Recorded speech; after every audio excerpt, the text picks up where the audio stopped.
Hello dear student, welcome to our channel economics study point. इस video में मैं discuss करूंगा लीनियर प्रोग्रामिंग प्रॉब्लम का सॉल्यूशन जो ग्राफिकली मेथड से मैं करूंगा। ये क्वेश्चन 2018 जून में जो कोर्स कोड है AMEC 003 में आया था, जिसका टाइटल है क्वांटिटेटिव मेथड। तो क्वेश्चन आप देख सकते हो, ये मैक्सिमाइजेशन का प्रॉब्लम है। Maximize z equal to objective function इसको कहते हैं 45x1 प्लस 55x2, इसको क्या कहते हैं? Objective function. प्रॉब्लम यहाँ कहाँ से प्रॉब्लम स्टार्ट हो रहा है? सब्जेक्ट टू, इसको हम दोनों को इक्वेशन जो इनइक्वालिटी में दिया रहता है, इसको हम लोग कहते हैं प्रॉब्लम कंस्ट्रेंट। Problem constraint.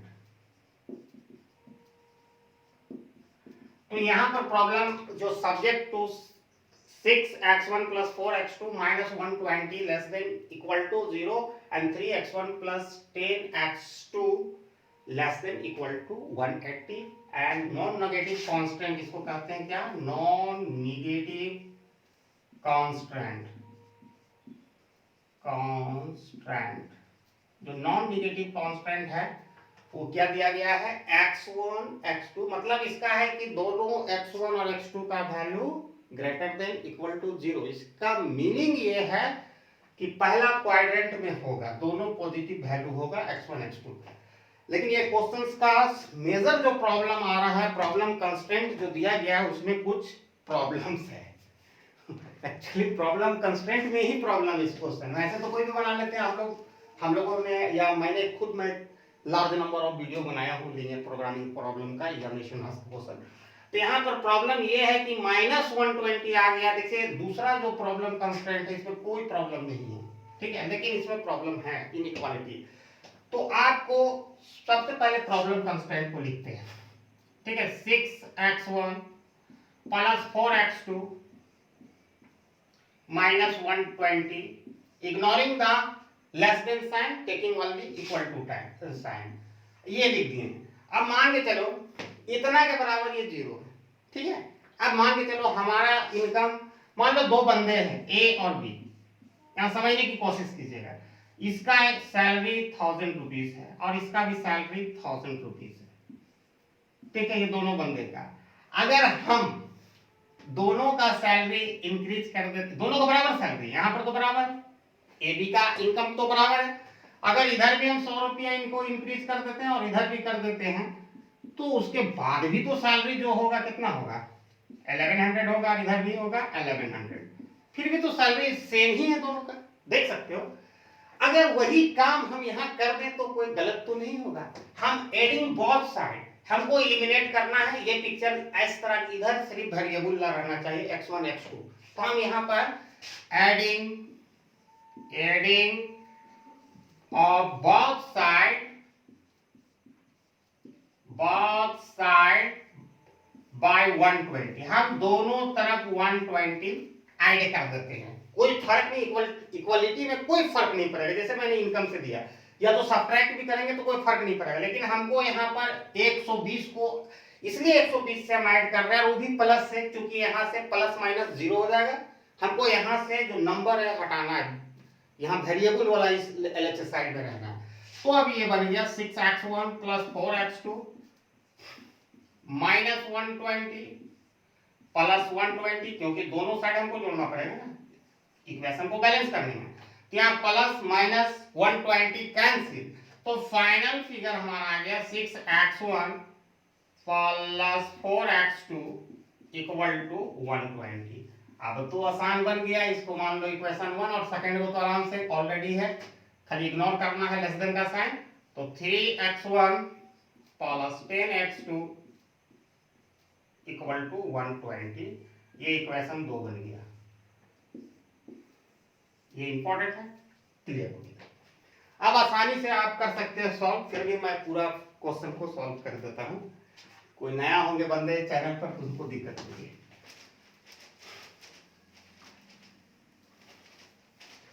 अब क्या है कि इक्वेशन 1 से ले रहे हैं, फ्रॉम इक्वेशन 1 पर काम करेंगे, फ्रॉम इक्वेशन 1। तो फ्रॉम इक्वेशन 1 पे क्या है भाई, ये जो निकालें 6x1 plus 4x2 equal to 120, ये हमारा क्या है इक्वेशन है, ठीक है, फर्स्ट इक्वेशन हमारा है। अब यहाँ पर क्या वैल्यू होगा एट x2 इक्वल टू 0, अगर हम x2 का वैल्यू 0 कर देते हैं इस इक्वेशन में तो x1 का वैल्यू क्या होगा वो हम निकालेंगे। तो 6x1, ठीक है, तो इसको हम इसलिए निकालते हैं कि इससे लाइन कहां से पास कर रहा है, या एक्सट्रीम वैल्यू हम निकाल रहे हैं कि अगर x को 0 कर देंगे x2 को, ठीक है, तो क्या वैल्यू होगा x1, जिसको एक्सट्रीम वैल्यू भी कहते हैं। तो 4 इंटू 0 इक्वल टू 120, यहाँ x2 को 0 कर दो, उसके बाद सॉल्व कर दो। x1 इक्वल टू, ये तो 0 हो जाएगा, 120, तो x1 इक्वल टू 120 बाय 620, ठीक है, 6 दूनी 12, और एक 0 लगा देना है, 20 हो जाएगा। अब यहाँ करना है eight x1 equal to 0, now अब x1 को कर देना है 0, तो क्या वैल्यू होगा x2 का वो देखना। तो 6 into 0 plus 4x2 equal to 120। अब क्या करना है, x1 का वैल्यू मान लेना है 0, एज्यूम करना, अपना मन से करना है। तो ये तो 0 हो जाएगा, तो ये 4x2 इक्वल टू 120, तो x2 इक्वल टू 120 बाई 4, तो 4 तिया 12, 30 आ गया वैल्यू, ठीक है। तो इसका मीनिंग ये है कि फर्स्ट इक्वेशन लाइन, जो फर्स्ट हम यहां लिख लेते हैं, first equation line passing through, equation line passing through, equation line passing through, ठीक है, कौन सा कोऑर्डिनेट पॉइंट 20, पहला वैल्यू x1 का होगा और दूसरा वैल्यू x2 का होगा। पहला लाइन का जो कोऑर्डिनेट पॉइंट होगा 20, 30, पहला x1 का वैल्यू, दूसरा x2 का वैल्यू, कभी मत लिखिएगा पहले x2 x1 का, हमेशा x1 का वैल्यू पहला होगा और x2 का वैल्यू दूसरा होगा, ठीक है। अब सिमिलर वे में सेकंड इक्वेशन को निकालते हैं फ्रॉम इक्वेशन 2, इक्वेशन 2। अब सेकंड इक्वेशन में क्या है भाई, देख लो कहां पर है, 3x1 plus 10x2 equal to 180, ठीक है, 3x1 plus 10x2 equal to 180। अब यहाँ भी दो वैल्यू होगा, eight x1 x2 equal to 0, तो 3x1 प्लस 10x2 का वैल्यू 0 कर दो इक्वल टू 180, ठीक है, तो 3x1 ये 0 हो जाएगा, 180 होगा, तो therefore x1 equal to 180 bye 3, तो 6 दिया 18, 60। अब उसी तरह करेंगे सिमिलर वे में एट x1 इक्वल टू 0, इस इक्वेशन में x1 को 0 कर दो, 3 into 0 plus 10x2 equal to 180, तो ये 0 हो जाएगा, तो 10x2 इक्वल टू 180, तो therefore x2 equal to 180 by 10, 0 0 cancel, 18 आ गया वैल्यू। तो एक जो second equation line passing through, x1 क्या है 60 और x2 है 18, ठीक है, दोनों का इंटरसेक्शन पॉइंट भी हमको निकाल के पहले ही रख लेते हैं, ठीक है, तो उसका कौन सा कोऑर्डिनेशन, जब दो लाइन एक दूसरे को इंटरसेक्ट करेगा तो उसका क्या वैल्यू होगा वो भी हम करके रख लेते हैं, ठीक है। तो इंटरसेक्शन लाइन निकालने के लिए हमको क्या, दोनों इक्वेशन तो हमारे पास ऑलरेडी है, ये दूसरा इक्वेशन है, पहला इक्वेशन आप यहां से भी देख सकते हो। अगर हम पहला इक्वेशन को यूं ही छोड़ दें और सब्ट्रैक्ट करके दूसरा इक्वेशन को खाली 2 से मल्टीप्लाई कर देंगे तो x1 एलिमिनेट हो जाएगा इस sin से, ठीक है। तो पहला इक्वेशन को एज इट इज लिख दो, 6x1 प्लस 4x2 120, ये काम कर दिया। दूसरा इक्वेशन को क्या करना है, मल्टीप्लाई कर देना है 2 से कर दो सब, 3 2 जा 6x1 प्लस 10 2 जा 20x2 18 182 जा 360। अब देखो खेल स्टार्ट हो गया। तो ये प्लस माइनस कैंसिल 6x1, यहाँ पर हो जाएगा माइनस 16x2 इक्वल टू, यहाँ भी माइनस हम दिए हैं, यहाँ तो चला गया, ठीक है सब। तो ये घटकर हो जाएगा माइनस 240, माइनस माइनस कैंसिल, तो therefore x2 equal to 240 by 16, 15 times में ये हो जाता है, आप देख सकते हो। 16 से करें तो 1 टाइम 16, 8 आ गया, 16 5 जा 18, तो ये 15 में कट जाता है, ठीक है। तो 15 टाइम्स, तो x2 का जब वैल्यू 15 निकल गया तो इजीली हम निकाल सकते हैं इसका वैल्यू, सब्स्टिट्यूट कर देंगे किसी भी इक्वेशन 1 या 2 में और हम इसका वैल्यू निकाल सकते हैं। तो ये हम इक्वेशन, हमारा ऑलरेडी दोनों इक्वेशन है, हम इसको निकाल सकते हैं। तो यहाँ लिखिएगा आप लोग, substituting the value of x2, x2 बराबर क्या निकला हुआ है 15, हम इक्वेशन 1 में ही बैठा रहे थे। इक्वेशन 1 का फिगर ये है 6x1 plus 4x2 equal to 120। बहुत परेशान करता था इक्वेशन 1 ना, इसीलिए उसी में वैल्यू बैठाएंगे इसमें। तो 6x1 plus 4 into 15 equal to 120, तो 6x1 प्लस 15 4 जा 60 equal to 120, 6x1 120 minus 60 equal to 60, तो finally x1 6x1 equal to 60, तो therefore x1 equal to 60 bye 6, यानी x1 का वैल्यू 10 आया।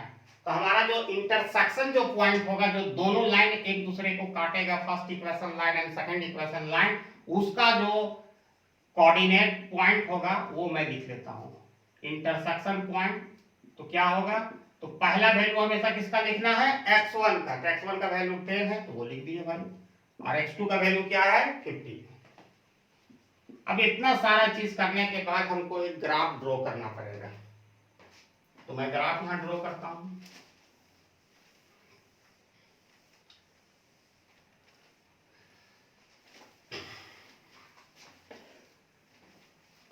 एक ग्राफ बना लेते हैं। दो वेरिएबल है, कौन कौन भाई, x1 और x2, x2 0 x1। अब यहां देख लेते हैं कि सबका अगर देखोगे तो 60 मैक्सिमम है, तो 10 का रेशियो लेते 10 20 30 40 50 60, 10 20 30 40 50 60, 10 20 30 40 50 60, 10 20 30 40 50 60। First equation line passing through कहां सो रहा है 20 और 30, यानी पहला वैल्यू तो x1 का होगा 20 कर लो, और दूसरा वैल्यू किसका होगा भाई x2 का। तो ये वाला एक लाइन यहां ड्रॉ कर दो। इसका मीनिंग ये है कि अगर x1 का वैल्यू जैसे हम 0 और x2 का वैल्यू करके निकालते तो ये लाइन बन गया, ये फर्स्ट इक्वेशन लाइन का। दूसरा इक्वेशन लाइन जो हमारा बनेगा, x2 का वैल्यू 60 होगा, लेकिन नहीं सॉरी, x1 का वैल्यू 60 होगा और x2 का वैल्यू 18 होगा। ये 20 से थोड़ा सा नीचे रखते हैं। अब यहां से चलेंगे, ये मिला दिए, ये पहला इक्वेशन लाइन, ये दूसरा इक्वेशन लाइन, ठीक है, यहां तक कोई प्रॉब्लम नहीं। एक इंटरसेक्शन पॉइंट भी है यहां पर बन रहा है, ठीक है। तो पहले हम इसको फ्यूजिबल रीजन जो देखेंगे, फ्यूजिबल रीजन कौन है, तो हमेशा याद रखिएगा, इसे वेरी सिंपल है। जब इंटरसेक्शन हो गया, पॉइंट वगैरह सब दिख गया, आपको यहाँ फिर प्रॉब्लम कंस्टेंट जो एक्चुअल क्वेश्चंस में दिया गया वो देखिएगा। तो यहाँ पर देख रहे हैं कि क्या है भाई, लेस देन इक्वल टू, यानी इस तरह का साइन है लेस देन इक्वल टू। इधर करना है तो ओरिजिन की ओर रहेगा ना, मोटा मोटी कंफ्यूजन नहीं होना चाहिए, ओरिजिन की ओर साइडेड होगा। अगर मिनिमाइजेशन का प्रॉब्लम होता है ग्रेटर देन इक्वल टू, तो बाहर में आप ऐसे ऐसे इंटरसेक्शन लाइन पे करके, लेकिन यहाँ पर क्या बोल रहा है, ओरिजिन की तरफ बोल रहा है, ओ की तरफ इसका होगा, तो ये वाला लाइन को साइडेड कर दो, यही है फ्यूजिबल रीजन, ठीक है। अब फ्यूजिबल रीजन में 3 को कॉर्नर पॉइंट आ रहा है, इसको पॉइंट को ये ए पॉइंट कर दो, ये बी पॉइंट कर देते हैं और ये सी पॉइंट कर देते हैं। अब सबका जो कोऑर्डिनेट वैल्यू है, पॉइंट है, वो लिखते हैं। अब ए का क्या है भाई, ए का हमारा एकदम साफ दिख रहा है कि x1 equal to 0 but x1 equal to 0 but x2 equal to 18 हम बी से नीचे दिए थे। बी में क्या है कि दोनों लाइन एक दूसरे को इंटरसेक्ट करेगा, तो यानी इंटरसेक्शन पॉइंट में हम पहले निकाल चुके हैं 10 15 होगा। और सी में क्या होगा आप देख सकते हो, x1 का वैल्यू 20 है और x1 का वैल्यू 20 है और x2 का वैल्यू क्या है 0। अब हमारे पास तीन कॉर्नर पॉइंट है ए बी सी। अब इस तीनों कॉर्नर पॉइंट का वैल्यू 1 बाय 1 करके ऑब्जेक्टिव फंक्शन z में सब्स्टिट्यूट करेंगे।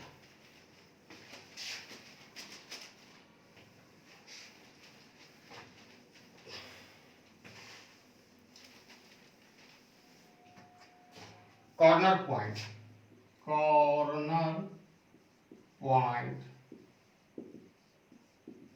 ए बी सी सबका वैल्यू लिखते हैं। एक कॉर्नर पॉइंट का वैल्यू 0 18 है तो 0 18 लिख दिए, बी का है 10 15 तो 10 15 लिख दिए, और सी का क्या है भाई 20 0। फर्स्ट वैल्यू x1 का, सेकंड वैल्यू x2 का।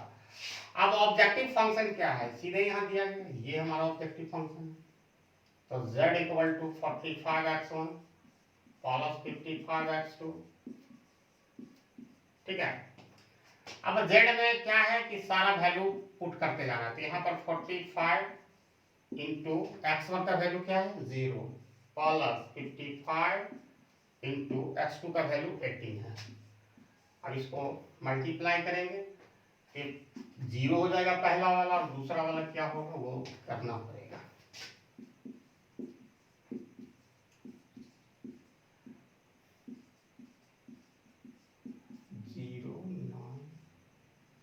हाँ ये आएगा 990 हो गया, ये पहला वैल्यू हो गया। दूसरा में उसी तरह करेंगे, z इक्वल टू 45 पहला वैल्यू है, सेकंड वैल्यू 10 x1 का वैल्यू एंड 55 इंटू 15। अब यहाँ भी करना पड़ेगा, तो 45 को 10 से करेंगे कितना हो 450। अब इसको करके देखना पड़ेगा, 25 25 हाथ में 2 25 25 25 25 27 27 और 55 8 5 12 825 आया, 825 हो गया। अब 825 में 450, आपको कैलकुलेटर आप ले जा सकते हैं, हमको दिक्कत है यहाँ पर 1275 आएगा, इसका वैल्यू आया 1275। अब लास्ट वाला है z इक्वल टू 45 x1 का वैल्यू 20 है, ठीक है, मल्टीप्लाई कर दो, कोई कंफ्यूज हो रहा है, और x2 का वैल्यू 0 है। देखो यहाँ पर सी कॉर्नर पॉइंट, ठीक है, कॉर्नर पॉइंट ये हो गया, बी हो गया, सी हो गया, तब ऑब्वियसली इसका वैल्यू क्या होगा 900 और 55 इंटू 0 तो 900।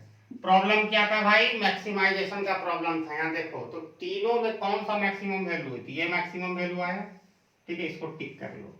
यहाँ एकदम साफ हो गया, z यानी objective function is maximize at corner point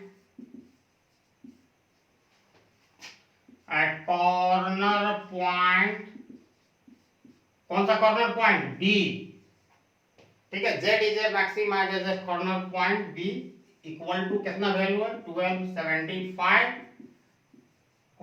eight x1 equal to 10 and x2 equal to 15, ठीक है। z का मैक्सिमम वैल्यू 1275 होगा, x1 का वैल्यू 10 और x2 का वैल्यू 15 होगा। z मैक्सिमाइज होगा कॉर्नर पॉइंट इस b पर, ठीक है, इस वैल्यू पर, यहाँ पर। I hope you got the concept I discussed under this video, and thanks for watching my video till end. Jai Hind.